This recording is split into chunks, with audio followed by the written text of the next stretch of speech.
Recording is on. Bueno, pues a ver, quería comentaros un par de cosas de estos documentos que habéis hecho, más que nada porque, por lo menos en uno de los ejercicios que vamos a hacer la semana que viene, va a salir algo de lo que hemos puesto aquí para que lo anticipéis. Y también porque creo que son cositas que la mayor parte de la gente, incluso asesores y sobre todo notarios, me he encontrado que no lo saben y marca un poco una diferencia por ahí. Voy a compartir la carpeta la pantalla para que veáis a qué dato me refiero. En principio en el 036, luego veremos otro dato en el otro documento. Vale. Aquí había una de las páginas. Aquí, cuando decimos que vamos a hacer la declaración por el IRPF en Vizcaya, marcábamos esto aquí. Y luego aquí abajo, régimen del IRPF, en el régimen del IRPF, el método de estimación directa, en el caso del autónomo, yo os comenté que marcarais la opción simplificada.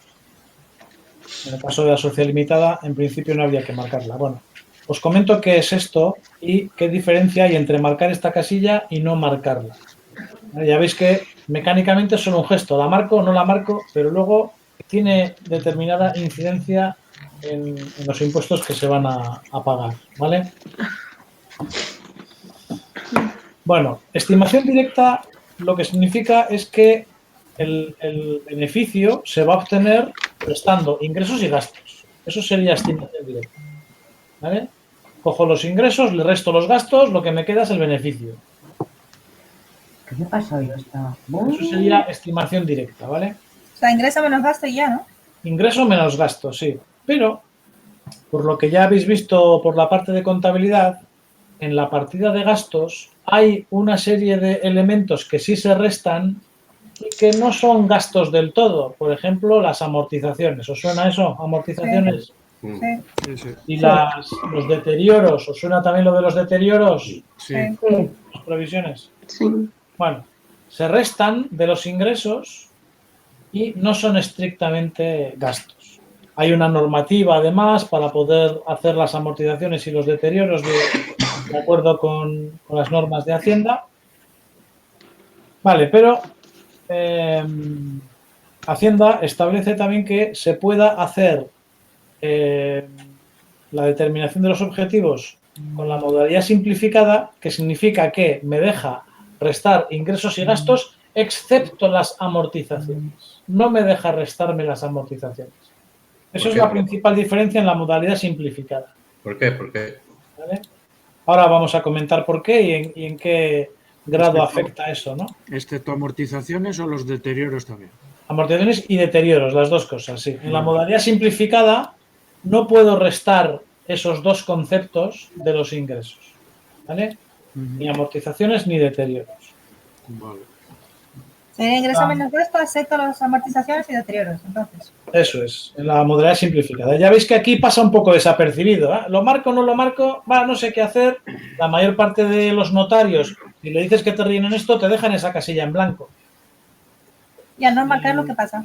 Y ahora vamos a ver qué ocurre. Vamos a poner un par de ejemplos y lo vemos, ¿no? La incidencia que tienen las amortizaciones y los deterioros en la contabilidad de cualquier empresa o de cualquier empresario es equivalente a una especie de fondo de ahorro. Hacienda te deja restar esos dos conceptos, amortizaciones y deterioros, y por lo tanto no pagar impuestos por ellos. No pagar impuestos por ellos. Voy a quitar la pantalla para que si hay que hacer alguna cosa me digáis.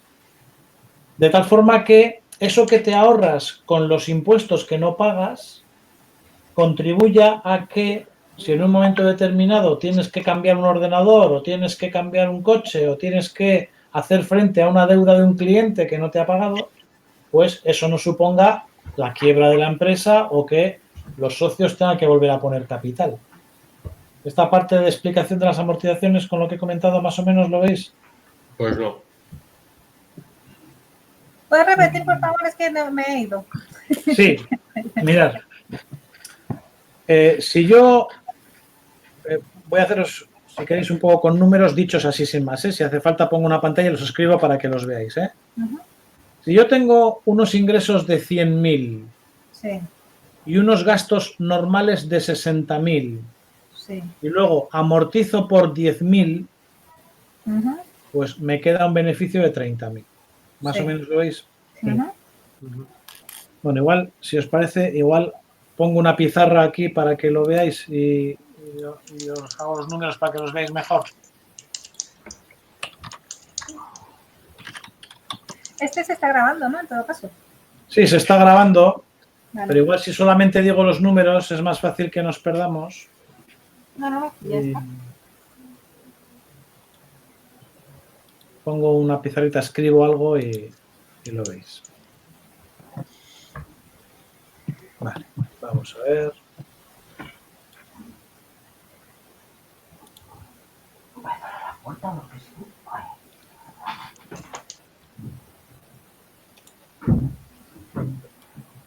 Vale, ¿veis esto ahora?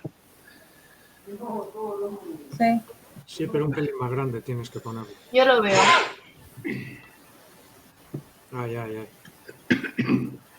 Ingresos. No, Bien, no basta. voy un poco a mano, ¿eh? Gastos. 60.000. Ahora pongo amortizaciones y deterioros, me da igual, ¿vale? 10.000. ¿Qué me queda aquí? El resultado. El resultado. Me queda 30.000. Sí. ¿Eso lo veis? Sí, Beneficio. Este Beneficio. sería para la sociedad limitada, ¿no? La O sea que estimación sí. directa. Esto es para la estimación directa normal. Estimación normal. directa normal, ¿vale? Me da igual que sea empresario individual que sociedad limitada. Aquí tengo un beneficio de 30.000. Vale, ahora viene Hacienda y me dice impuesto. Impuesto. Voy a suponer que me cobra un 25%, ¿vale? Depende un poquito de la fórmula, pero Ese sería impuesto general. 25%. Y me cobra 7.500.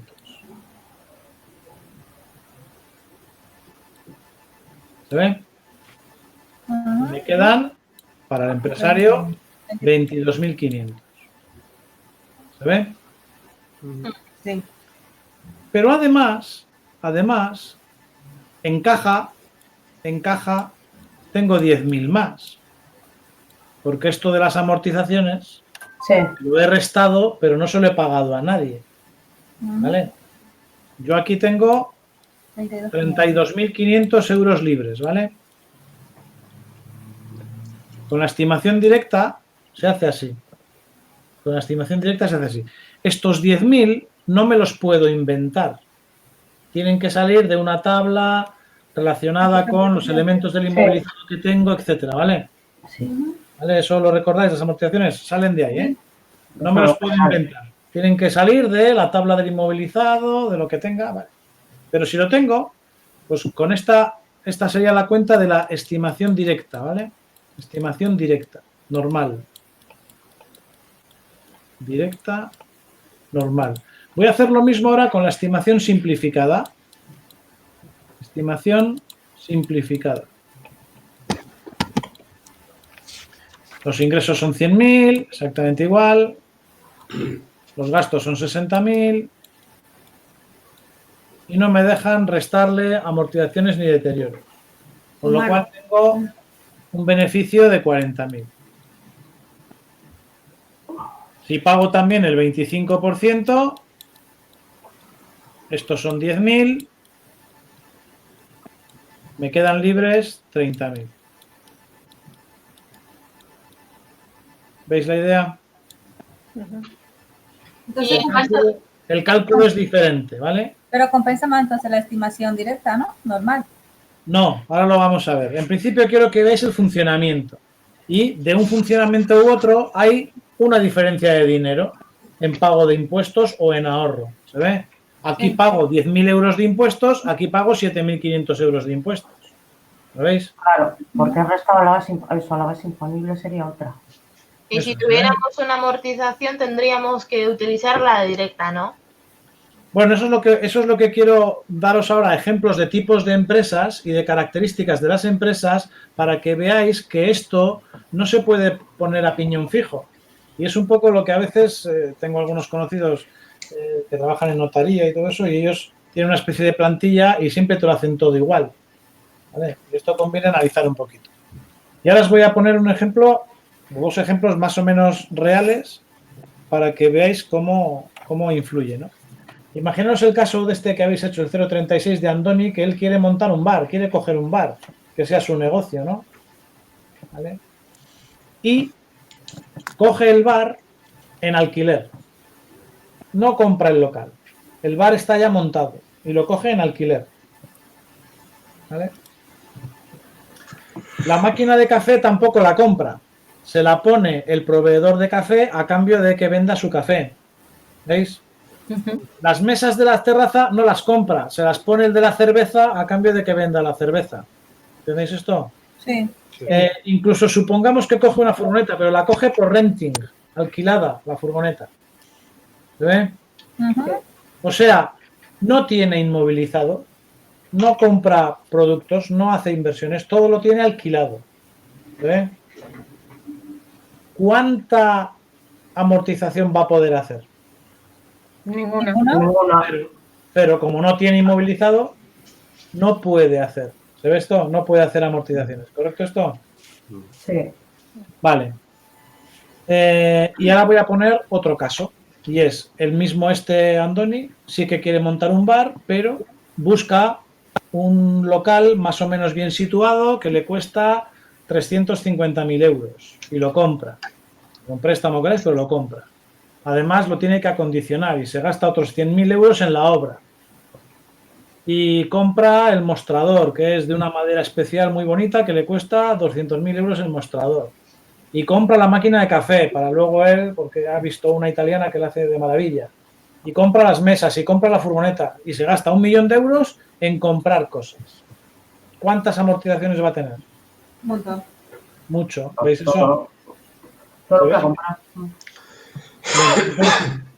Al que de verdad tiene mucho inmovilizado, le interesa la estimación directa normal. Pero al que no tiene absolutamente nada de inmovilizado, le interesa más la estimación simplificada. Por una cosa que os voy a añadir a otra. Os voy a añadir ahora, ¿vale? Vuelvo otra vez a la pizarrita esa. Y es que Hacienda también sabe que esta diferencia se produce. Y entonces lo que hace es decir, bueno, te voy a compensar si tú haces estimación directa simplificada, te voy a compensar esta pérdida de ahorro, como no puedes amortizar, como no te dejo amortizar y no te estoy generando aquí ahorro, te lo voy a compensar con un 10% de la diferencia entre ingresos y gastos. Entonces, en la estimación simplificada aparece por aquí una, no sé si llamarlo deducción o lo que sea, del 10% de la diferencia entre ingresos y gastos, que en este caso serían 4.000. Pero ¿y eso por qué, Bien, con una salvedad más. Solamente les da esta subvención a las empresas o los empresarios que facturen menos de 600.000 euros al año. Entonces, es una medida de apoyo al pequeño empresario. Es una medida de estas que pretende ir un poquito a la progresividad. Una bonificación, ¿no? Y no le demos muchas vueltas más por ahí. Sí, es una especie, pero también intentando garantizar que esas empresas pequeñitas también hagan un pequeño mínimo ahorro, pues para, oye, cómprate una cafetera mejor o renueva algo o lo que sea.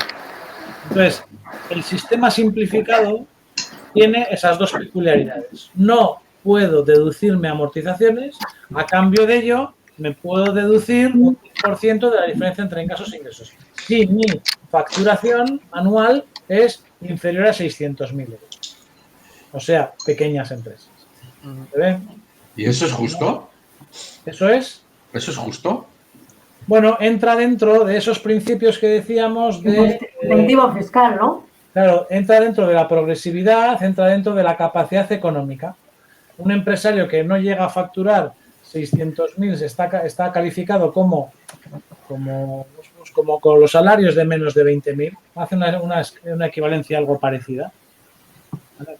Y lo que se pretende es que la empresa invierta ese dinero en ser mejor empresa o en contratar a un trabajador más o en lo que sea, ¿no? Es la Eso forma es que el 10% le da o es que el 10% le descuenta de algún lado. lo descuenta de los impuestos que va a tener que pagar. Ah, vale. La semana que viene haréis un ejercicio para que veáis los números reales con esto, ¿vale? Pero sí quería que vierais que en el 0,36 lo decimos. Si yo en enero no me doy cuenta de esto, llega diciembre, que es cuando calculo mi beneficio, ese año ya lo tengo que hacer, como dije, en el impreso 0,36. Y si realmente me hubiera salido más favorable haber puesto la X o no haberla puesto, pues hasta el año siguiente no lo puedo modificar. Pero eso tiene trascendencia real. ¿De verdad contratan más, hacen inversiones, mejoran el negocio? ¿De verdad? ¿O lo que hacen es ahorrárselo y ya está? Hombre, a ver, es como todo. Estamos en el país en el que estamos y hay un poco de todo. Esta es una figura de apoyo que tiene Hacienda para los pequeños empresarios. Si lo aplicamos a los bares, estarán desahogando con eso. No creo que estén invirtiendo ni ahorrando demasiado, por ejemplo. No, pero no estoy hablando de ahora. Yo no estoy hablando de ahora, ¿eh? Esto Yo hablo en lleva- general. Esto lleva así desde siempre y me imagino que no lo conocíais, pero ya os he anticipado antes que esto no lo conocen muchos notarios, muchas asesorías tampoco las asesorías deben conocerlo porque está en la formación que tienen debe, pero luego no lo utilizan o no lo generalizan lo suficiente, ¿no? O sea que los grandes por ser grandes y los pequeños por ser pequeños, los únicos que pagamos IRPF los colegas. Bueno, no, estos también tienen que pagar sus cosas, pero tienen esta opción. Sí. O sea, que no es que no lo sepan, sino que no te lo explican, ¿no? ¿Por qué hay que poner eso y por qué no, no? Sí, me imagino. Sí que quería que lo vierais porque, ya veis, ¿hago clic ahí o no hago clic? ¿Y qué criterio tengo? Bueno, pues este es el criterio principal desde mi punto de vista para decidir si estimo de forma normal o de forma simplificada mis beneficios, ¿vale? Para este ejercicio de 0,36 me daba igual, pero vais a necesitar saber esto para el ejercicio que os voy a poner la semana que viene del impuesto sobre la renta de los empresarios, ¿vale? Al final, hay una equivalencia casi con la familia, ¿no? Una familia tiene deducciones por hijos, tiene deducciones por inversión en vivienda. Bueno, pues los empresarios, en vez de hijos, la deducción que tienen es por trabajadores contratados fijos y en vez de por vivienda tienen esta deducción. O bien las amortizaciones, si es estimación directa normal, o bien esta deducción del 10% si es una empresa pequeñita. Y cuadra, ha habido ya muchas sentencias, cuadra bastante con el principio de equidad y el principio de progresividad. A ver. Bien. Vale, una pregunta. Entonces, esos 4.000 que serían la bonificación del 10%, ¿se lo aplicarías a los 10.000 que tendría que pagar? No, lo que haces es restarlos de aquí, esto se convertiría en 36.000. Vale, y a raíz de las 36 sacas el 25%. Vale. Aquí me quedaría 9.000, ¿vale? Y entonces tengo 25.000. No, sí, 27.000, ¿no? ¿Por qué queda 9.000 ahí? ¿El 25% no es 9.000 de esto? Ah, del 6.000. No, a ver, 36.000, vale. De 36.000, sí. El 25 creo que es 9.000, ¿no? Sí, sí, claro. Y entonces me quedaría a un disponible de beneficios de 27.000. Ajá. ¿Se ve? Perdón, entonces la base imponible sería menor, aplicando eso. Esto es 36.000. Sí, pero bueno, esto no os preocupéis porque en el ejercicio de la semana que viene lo vais a ver más claro. Me interesa más la explicación esta, ¿vale? Lo de la deducción del 10% a cambio de no tener amortizaciones, ¿vale? Ahora, eso tiene trascendencia en un tipo de negocio pues en el que si yo de verdad tengo mucho inmovilizado, me va a interesar más esta fórmula, ¿vale? Y si no tengo nada de inmovilizado, es posible que me interese más esta fórmula. Esto se puede aplicar más o menos generalizado a muchos negocios, ¿eh? tengo... esto lo puedes, perdona, lo puedes variar cada año, te quiero decir, ¿no? La manera de hacerlo o tiene que ser siempre la misma. No, esto se decide en el 036, que se hace en enero y se entrega en enero, ¿vale? Por lo menos el de estos cambios, los cambios tienen que ser de un año para otro, ¿vale?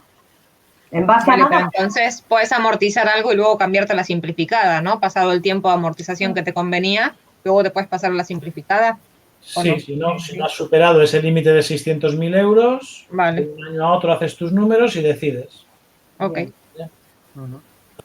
¿Se ve?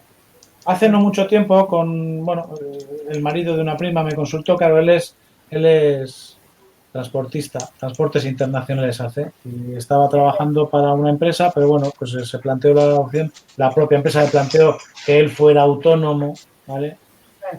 Que él se cogiera su camión y se dedicara a ello, ¿no? Bueno, puede ser un negocio en sí mismo, puede ser una empresa en sí mismo, ¿no? Claro, si él me dijera, no, yo me compro el camión, vale 120.000 euros, este camión con esta máquina tractora, con este remolque me cuesta 120.000, me lo compro y a partir de ahí funciona, pues seguramente yo le diría que fuera esta fórmula. Pero si me dice, no, yo voy a coger el camión por renting, me cobran 2.000 y pico euros al mes por el camión, pues entonces yo me iría a esta fórmula. Y es la misma empresa, es el mismo negocio, pero depende un poquito de cómo hagas tu estructura de activo, de pasivo, etcétera. ¿Vale? Eso con el 036, que ya veis que es esta casilla que pasa desapercibida por aquí. ¿Vale? Entonces, en el caso de la sociedad limitada, os dije que no lo marcarais simplemente para que veáis que puede ser diferente, pero claro, si no la marco, habrá que entender entonces que los de la sociedad limitada pues han comprado las mesas, habrán comprado una televisión de 72 pulgadas, habrán comprado X cosas que hace que vía amortizaciones saquen más que la vía esa de la diferencia de beneficios de ese 10%, ¿vale? Vale. Luego ya si la empresa un año supera los 700.000 euros de beneficio, ya no puede aplicar la simplificada, ¿eh? ¿Vale? El otro caso que os quería comentar es aquí, es otra cosa de esas... Perdona, ¿puedes repetir lo último que has dicho? Que no supere, ¿qué cantidad? Los 600.000 Ah, euros. los 600.000, vale. joder, de 70.000 he puesto yo. Pero A eso ver, seguramente, eso, ¿Sí? el dinero es sería del anual, ¿no? El anual, sí. Vale. Hay unos parámetros por ahí, los digo así rápidos, no quiero que los memoricéis ni nada, en los apuntes están, en esas lecturas que os pongo está, ¿vale? Pero un poco para que veáis cómo se califican las dimensiones, ¿no? Empresa grande, a partir de 6 millones de euros, gran empresa, ¿vale? A partir de 6 millones de euros. Pero luego hay dentro de para las sociedades mercantiles y todo eso funciona así. En Vizcaya creo que son 7 millones, la normativa de Vizcaya habla de 7 millones para las empresas grandes. Por lo tanto, menos de 7 millones hay que pensar que somos pymes, ¿vale? Pero dentro de las pymes, menos de 600.000 euros, pues son micropymes. De hecho, el término micropyme existe si tienes menos de 10 trabajadores incluso, ¿vale? Menos de 10 trabajadores y menos de 600.000 euros, micropyme. El término en sí me da exactamente igual, pero fijaros un poco en esos límites, ¿no? Y luego existen una serie de usos también que influyen fiscalmente para empresas que se llaman de reducida dimensión, y a eso de reducida dimensión, Hacienda dice que es un volumen de operaciones de menos de 10 millones de euros. Reducida dimensión, ¿vale? Y entonces a esas también les da unas posibilidades fiscales, pues bueno, que hay que conocerlas, que ya me imagino que una empresa que maneje cerca de 10 millones de euros debería tener unos administrativos o unos asesores un poco más competentes, ¿vale? Pero bueno, con la parte esta del 0,36 más o menos lo que os he comentado, ¿lo veis? Sí. Vale. Me voy ahora a la parte de la seguridad social. A la seguridad social ya os comenté que también hay que pagarle, la empresa le tiene que pagar otros impuestos que se llaman cotizaciones a la seguridad social, que a veces en los telediarios oigo cosas que, bueno, es de esos temas que la gente habla sin saber. Entonces, aquí hay una cosa que pasa también desapercibida. Bueno, lo voy a encadenar con otro tema.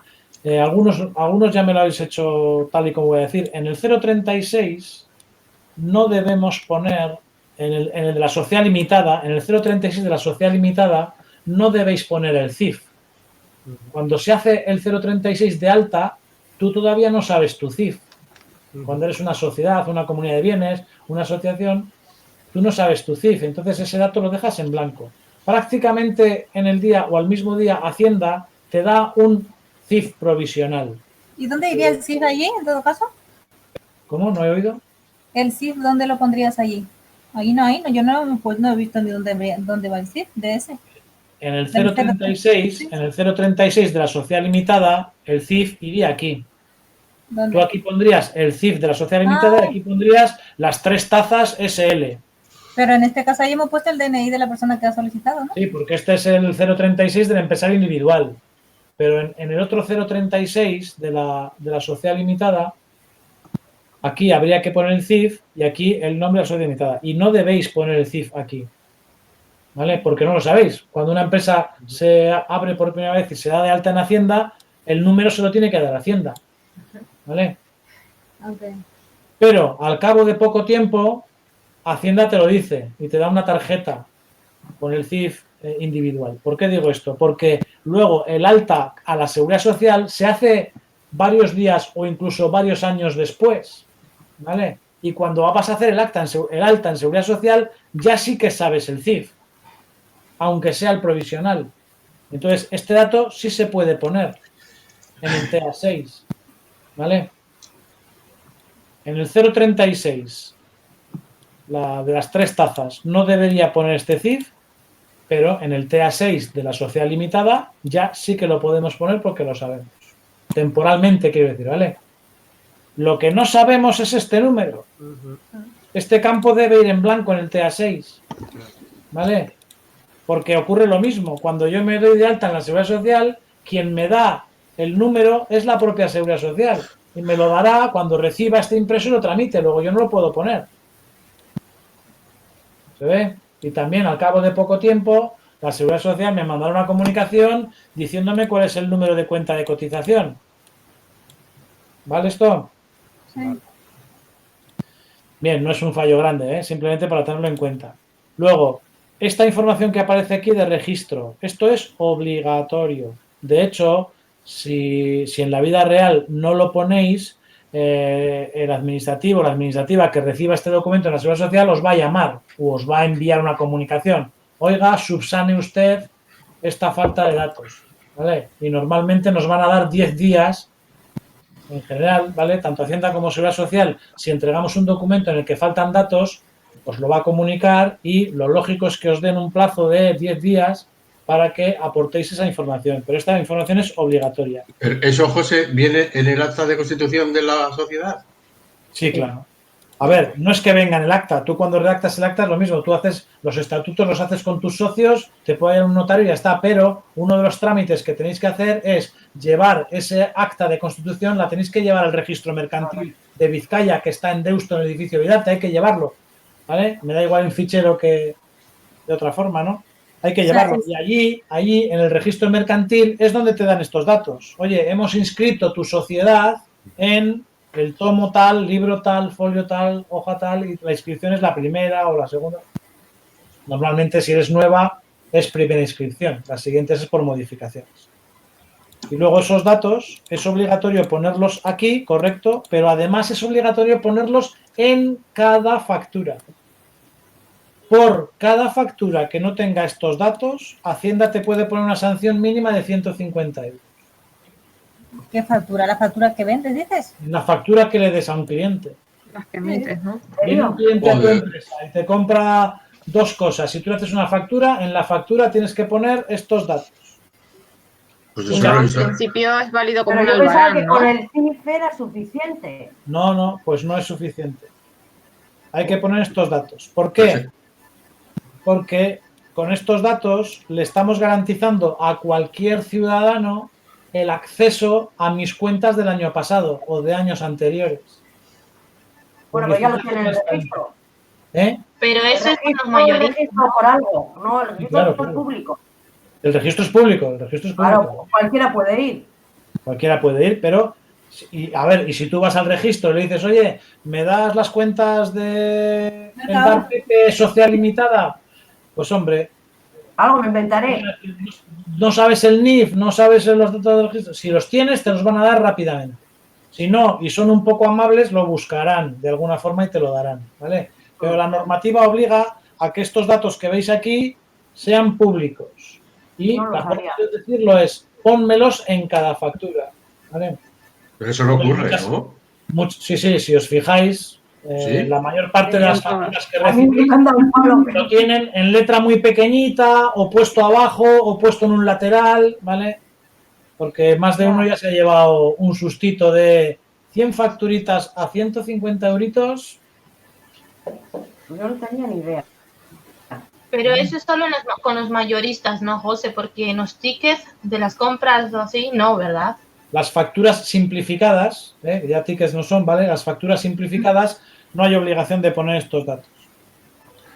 Cuando el ¿Y el cliente, solamente esto te da? cuando el cliente tampoco es identificado, ¿vale? Si a ti te dan una factura simplificada, ni siquiera están poniendo tu nombre ni tu DNI en la factura, ¿vale?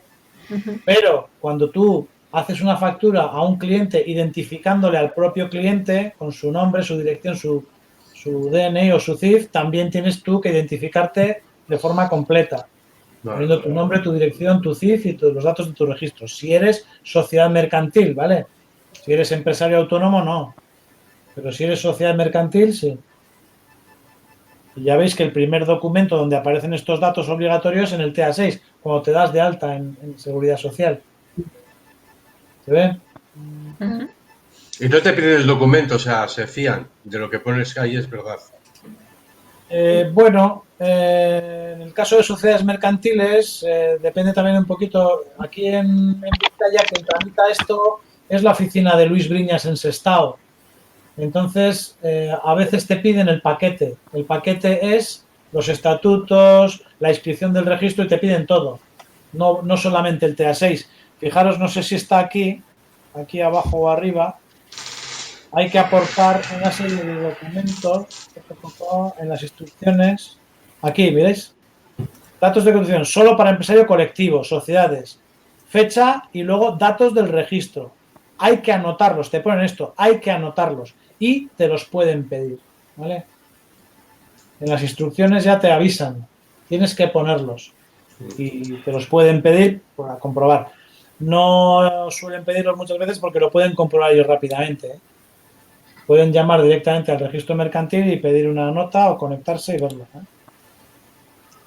Bueno, esto, ya os digo que esto sí que es bastante conocido, ¿eh? Ya vais, fijaros a partir de ahora cuando recibáis una factura de Iberdrola, por ejemplo, fijaros y buscad la información del registro mercantil, estará por ahí puesta, ¿vale? Lo siguiente que os voy a comentar es algo menos conocido o, a pesar de que sí es conocido, hay bastante pufeo con esto. Y os lo quería comentar para que veáis por qué pide la Seguridad Social estos datos. Aquí, actividad económica, otros cafés y bares, el epígrafe y el código CENAE. Código CENAE. Que no os lo deja rellenar, ¿vale? Sí. Yo No hay que sí. ponerlo. A mí no. ¿Por qué no nos dejaba rellenar eso? Bueno, en principio, en este Ah, documento, no, eso no era. No, perdón. el CENAE te lo tiene que asignar también la Seguridad Social en función de este epígrafe.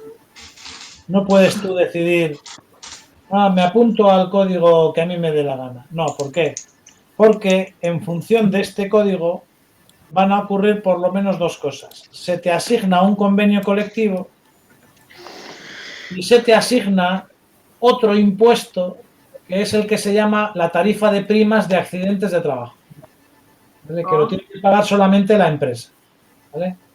En función de este código de aquí, el empresario tiene que adscribirse a un convenio colectivo y pagar los salarios de ese convenio colectivo, las vacaciones de ese convenio colectivo, Sí, claro que no es lo mismo. la jornada de ese convenio colectivo, ¿vale? Y también en función de este código tiene que pagar la tarifa de primas que le corresponda de accidentes de trabajo, que es una especie de seguro de accidentes para sus trabajadores. Que tiene que ver con la peligrosidad de la empresa. Evidentemente. Tiene que ver con la peligrosidad de ese trabajo o de ese sector que estés haciendo. Entonces, ¿qué me encuentro yo muchas veces?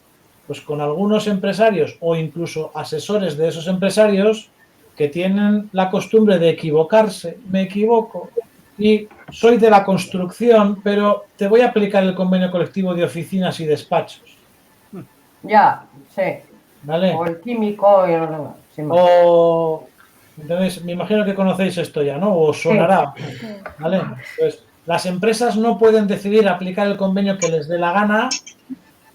Tienen que aplicar el relacionado con su código CENAE, salvo que hagan el procedimiento de negociar con sus trabajadores un convenio colectivo propio.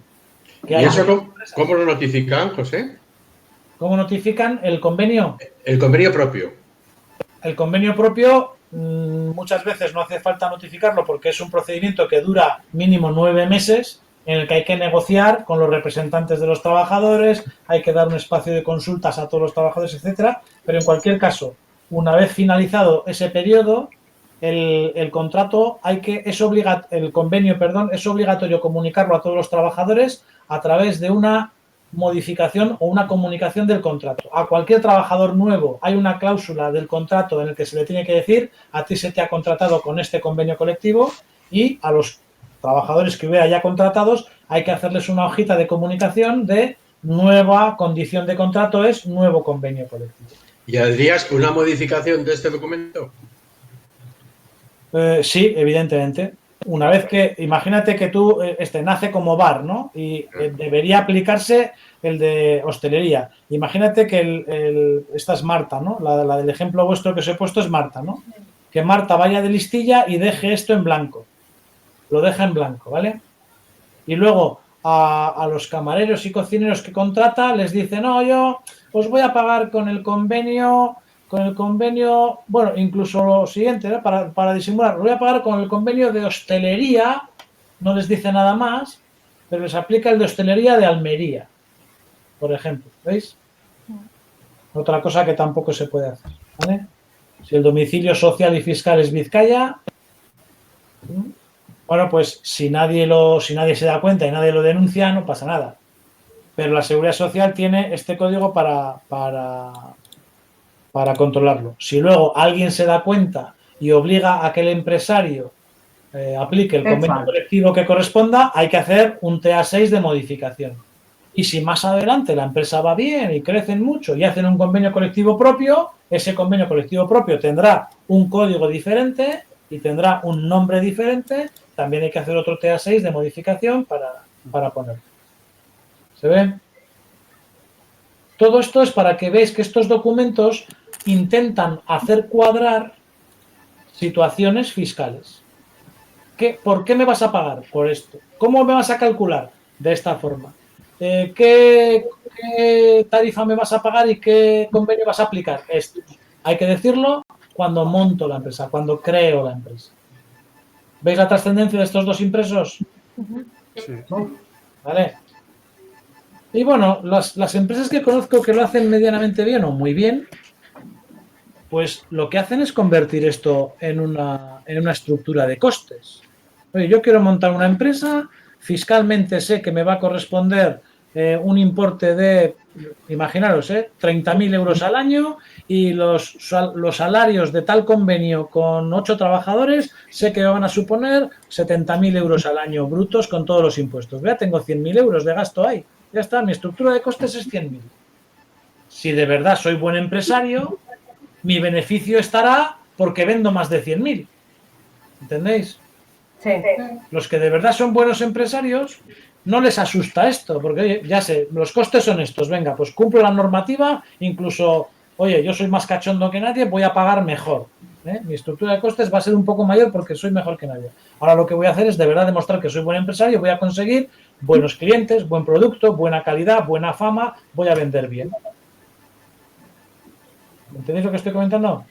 ¿Dónde me encuentro yo problemas? ¿Con qué empresas me encuentro yo problemas? Pues con las que no saben vender y aún así quieren ganar. ¿Y entonces qué hacen?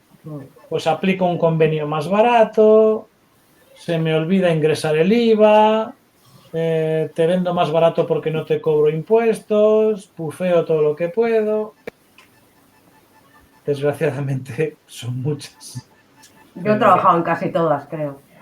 Bueno, son muchas. Pero bueno, no porque no se pueda, ¿eh? Entonces, quería remarcar esto en esta videoconferencia porque, bueno, parece que es un ejercicio sencillito, es sencillito, rellenarlos en sencillito, pero tiene una trascendencia importante, ¿vale? Bien, entonces, Sí. Sí. ¿alguna duda con esto o con cualquier otra cosa que queréis aprovechar para resolver? No. Pues En yo principio, tengo, bueno, luego, Cuando ¿puedo quieras. hablar? Sí, sí, Cristina, di. Bien, una cosa, yo cuando estaba haciendo el del IVA, ¿vale? Bien, entonces, que sigo haciendo, por cierto, cuando me están, si yo cobro, me está diciendo que estoy cobrando, yo siempre entiendo, a ver, que el momento que es el contrato no es el momento de pagar, ¿verdad? Pero sí cuando esté la factura, ¿o qué? Porque claro, puede ser un trimestre u otro.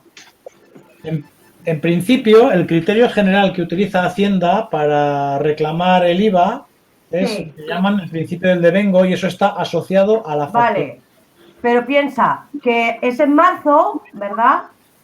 Y hay un ejercicio que son 15 días de diferencia. Entonces, ¿ya entraría en el segundo trimestre o no? Pero ¿a cuál te refieres tú? A ver, al 7, espera. creo. El de Barcelona, ¿no? Ajá, sí, Bien, bien. Ese es el que puede presentar y es lógico que presente dudas y además acepto los dos criterios con tal de que me digáis qué criterio habéis escogido. vale. Sí, Bien, perfecto. si al Ayuntamiento de Barcelona le haces la factura cuando te contrata, eso es el 15 de marzo, primer trimestre. No, yo eso cuando le entrego. Si se lo haces cuando le entregas, eso es 1 de abril, segundo trimestre. Entonces, ¿qué tienes que hacer tú? En el ejercicio, cuando lo hagas como lo hagas, me dices, yo he considerado que la factura se la hago a la entrega. Ya está. Eso es. Y es válido, ¿eh? Bien. Y luego, había otra cosa. Dime. Es que son 15 días, además. Bueno, y luego tenía otra duda que no me acuerdo. Espera, ¿dónde era? Ah, sí, lo de los 9.000 de menos, ¿vale? Sí. Que por lo visto no estaba el cliente contento, tal cual.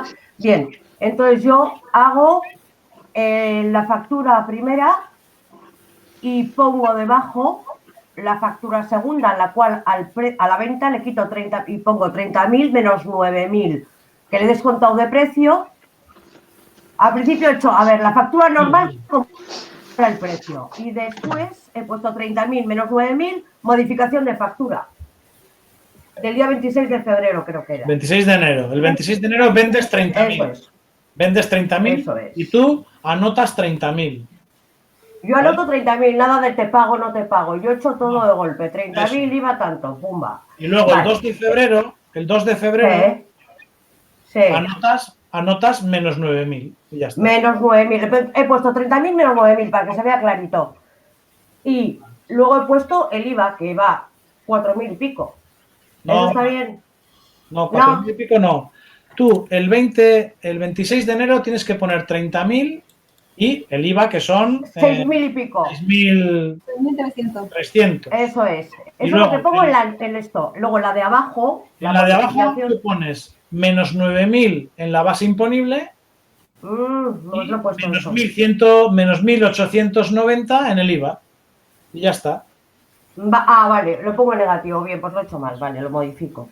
Bien. Perfecto. Pues nada, gracias. Sí. Y lo único, repaso un poquito para que sepáis, eso significa que has hecho otro documento que también se llama factura, pero factura rectificativa. Eso es. Eso Que es. también va en negativo también la factura, son así, ¿vale? Vale, pero que haces el papel tiene una numeración además, o sea, con lo cual no hay ningún problema, pero... ¿No? Sí, no hay ningún problema, tiene una versión diferente, Hacienda ya sabe cómo va eso y bien. Aquí una cosa que os comento, porque de nuevo son criterios, es criterio del contable que maneje esto, ¿no? Es más, tú como vendedora puedes, en el caso del Ayuntamiento de Barcelona, ¿vale? Tú puedes llevar el IVA a un trimestre y el Ayuntamiento de Barcelona llevarlo a otro. Ya, pero porque tiene criterio diferente. A Hacienda no le mosquea eso, no le preocupa, ¿eh? Pero sí quiero que veáis también la trascendencia que tiene el utilizar un criterio u otro. Al final de los 2 trimestres ni siquiera es lo mismo. Fijaros, si yo pongo la factura en el primer trimestre, las operaciones hacen que en el trimestre 1 es mucha pasta, además.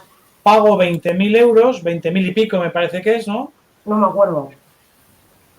En el primer trimestre pago 20.000 euros o 21.000 y pico, ¿vale? Y en el trimestre 2 me sale a compensar 1.050. El segundo. Esto poniendo la operación de Barcelona en el primer trimestre, ¿vale? Aquí me sale a pagar primer trimestre 21.000 y pico y en el segundo trimestre 1.000 a compensar, más o menos, ¿vale? En cambio, si, por lo tanto, si lo del ayuntamiento de Barcelona lo mando al segundo trimestre, me sale que en el trimestre 1 me sale a compensar 3.000 y pico. 380 creo que era. O 3.700. Y en el trimestre 2 me sale a pagar 21.000 y pico. Sí, o 20.000 también por ahí. ¿Vale? ¿Se ve? ¿Se ve? En resúmenes va a ser lo mismo, ¿vale? El resumen va a ser lo mismo. 21.420 es la en el primer trimestre. Bien. Veis que aquí al finalizar el segundo trimestre va a dar lo mismo. Pero claro, no es lo mismo que durante 6 meses menos un día no he pagado nada, sí, y al cabo de 6 meses y un día pago 21.000, a que a finales de marzo ya he pagado 21.000 y a finales de junio me quedan 1.000 a compensar. ¿Lo veis esto? Entonces, pero es jugar un poco con el dinero que tienes, ¿o no? Bueno, sí, pero claro, tiene que haber cierta posibilidad de jugar con ello, pero existe esa posibilidad, ¿vale? Sobre todo con las facturas de la última semana de marzo, la última semana de junio, ¿vale? La última semana de diciembre, ¿vale? Hay ciertas operaciones que, oye, tengo dinero suficiente y me interesa adelantar pagos, pues las traigo aquí. Las que están entre los trimestres 1, 2 y 3, Hacienda no suele poner pegas con ello. Pero las que van de diciembre a enero, lógico, o sea, estamos cambiando de año, Hacienda sí que te pide explicaciones, ¿vale? Lógico, sí, eso sí. Y ahí, por seguir un poquito con el ejemplo de hostelería, pero este ejemplo que os voy a decir se produce también en otros sectores, ¿os suena una especie de descuento por ahí que se llama Rappel? Sí. Rappel, sí, claro. Sí. Hay una forma de calcular los rappels que es en función de las compras que me has hecho durante todo el año. Yo miro todo lo que me has comprado de enero a diciembre y si supera una cifra que hemos pactado, te hago un descuento de tanto dinero. ¿Vale? Vale. Si yo lo calculo de 1 de enero a 31 de diciembre y luego te pago, ¿ese luego cuándo es? Al año siguiente. Al año siguiente no. En enero, como pronto va a ser en enero. ¿Entendéis? ¿Pero son ventas anteriores o qué? Claro que son ventas anteriores. Son ventas anteriores, pero el ingreso y la factura negativa me va a venir en enero o en febrero o en marzo.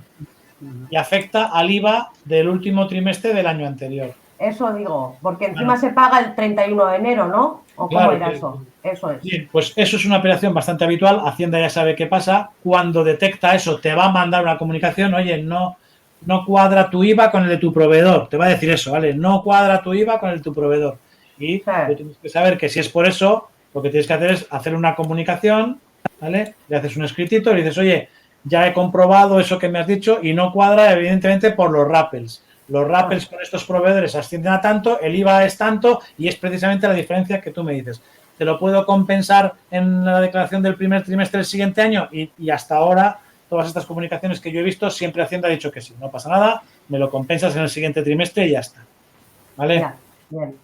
O sea, son cositas que hay por ahí que, bueno, ya de cálculo fiscal, nada más. Bien, entonces, con esto, Bueno, vale, os prepararé ya. La semana que viene vamos a hacer impuesto de la renta de los empresarios individuales e impuesto de sociedades. Y también serán 2 ejercicios con una cuenta de pérdidas y ganancias para que calculéis cuánto han ganado y cuánto impuesto tienen que pagar cada uno de ellos, ¿vale? Cuánto han ganado y cuánto tienen que pagar. Vale. Pero bueno, veréis también la misma dinámica, ¿eh? Unas lecturitas, un vídeo donde yo explico cómo se hace el cálculo y luego el lunes haremos una videoconferencia de introducción para que veáis cómo hay que hacer, el miércoles una intermedia para dudas y el viernes entrega. Previsiblemente ese viernes también haré un segundo cuestionario ya con unas pocas preguntitas de esto, de los impuestos estos de IRPF y de sociedades. El día 22 mi idea es que terminemos de entregar todo de lo que sea, sabiendo que tenemos el margen de el lunes, 2 horas del lunes 25, también por si alguien no le ha dado tiempo a entregar lo que sea. ¿Vale? Una pregunta. Sí. Tanto la declaración censal como lo del TA6 de la Seguridad Social es antes del comienzo de la actividad, pero no hemos visto nada del alta en el IAE. ¿Eso lo vamos a ver? El alta en el IAE solamente la tienen que hacer diferenciada las empresas que facturen más de 2 millones de euros desde que nacen. Pero El lo resto vamos de- a ver. El modelo No, es en el principio 840. no había previsto verlo porque al final no me da, no hay horas para todos los impresos que podemos Ya. no implica más que es un impreso de una sola carátula, el 840, donde en función de ese volumen de facturación que le dices a Hacienda que tienes, te aplica un porcentaje, un 1 y pico, un 2 y pico, para que pagues. Como sí que vamos a ver luego en la plataforma fiscal de Hacienda los programas informáticos concretos para lo que es más habitual, el 840, que a mí me ha parecido que es de los más simples, pues me lo he ahorrado. Pero bueno, si tienes interés específico en ello, No, pues en el aula virtual sí que tienes... un día nada más y saber cómo rellenarlo, pero bueno, si es una cara nada más, igual con poner una carátula y verla y nos explicas ahí 2 cosillas, ya vale. Bien, puedo... en el aula tienes la norma foral del impuesto, lo tienes, subiré el impreso, pongo el impreso también para que lo veas, lo pondré con las instrucciones y os dejo un caso para que lo veáis. Pero bueno, no me parecía así muy... Nos sale por lo menos saber qué es lo que hay que hacer, nada más. Bien, perfecto. Pues ya lo añado al aula virtual para que lo tengáis. Bien. Con el 0,36, las que facturan menos de 2 millones ya directamente se les da de alta, ya lo habéis visto, ¿eh? Y las que facturan más de 2 millones, os pongo un caso, os pongo un ejercicio, os pongo un impreso de esos relleno para que lo veáis. Ajá. Sin problema. Y una pregunta, Josean. En el caso de Andoni Frutas Frescas, por ejemplo, que era una sola persona que va a ser autónomo al fin y al cabo, ¿cómo se sabe si esa persona tiene bonificaciones de autónomo y demás? ¿Eso lo determinan ellos una vez que se presenta la solicitud o lo tenemos que estar pendiente nosotros de buscarlo y mirarlo? El caso de autónomos, te digo que sabes que había una bonificación que los primeros 6 meses o algo así se pagaban 60 euros o 50. Sí, de hecho a varios conocidos que han funcionado así les he ayudado yo con ese temita, que no es gran cosa, simplemente cuando te vas a... No, pero bueno, al final será recurrente, imagino, si son nuevas altas o... Sí. La Seguridad Social en la propia página de la Seguridad Social para los temas de alta de autónomos tiene un apartado informativo donde te dice, en función de la edad o en función de determinadas características, el tiempo que lleves en desempleo anterior o lo que sea, te dice las bonificaciones que tienes y durante cuánto tiempo. Y de hecho a estos que son conocidos sí que montó un bar, otro conocido montó otro tipo de negocio y sí que pudieron acceder durante 18 meses a distintas bonificaciones. Vale, pero tenemos que estar atentos y solicitarlo, ¿no? Y pedirlo Claro, porque además es cambiante, ¿eh? Es cambiante. Depende un poquito de la situación económica del momento, depende también de la política que siga el gobierno que esté en cada momento también, de más o menos protección. Ahora, por ejemplo, hoy es viernes, ¿no? Hoy terminaba en Baracaldo el plazo para que los autónomos comerciantes de Baracaldo pidieran una ayuda de entre 100 y 150 euros al mes por esta situación que se ha generado ahora, ¿no? Qué poquito. Entonces,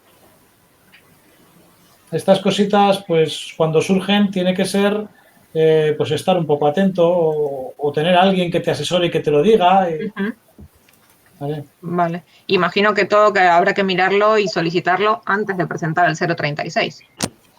No necesariamente. ¿no? El 0,36 es con Hacienda, eso se puede hacer independientemente. Todo el resto de bonificaciones vienen ya con la actividad. Entonces, tú te das de alta, tengas derecho a subvenciones o bonificaciones o no, y una vez que te has dado de alta, ya gestionas las bonificaciones que sepas que existían antes de nacer o las que puedan surgir después. Vale. ¿Vale? Ok. Ok. ¿Más dudas? ¿No? No. Entonces hasta el lunes no tenemos nuevo trabajo, ¿no? Eso es. Hoy dedicaros, si hay alguna corrección que hacer o os falta algún ejercicio, aprovechad un poquito para ir avanzando y no retrasar demasiado, lo que sea. La semana que viene, el lunes, ya habrá 2 temas nuevos con 2 ejercicios nuevos. Más o menos parecido ahora, pero bueno, implicarán un poco más de cálculo. Esto ha sido rellenar, la semana que viene ya será calcular. Muy bien, perfecto. ¿Vale? Vale. Vale, pues gracias.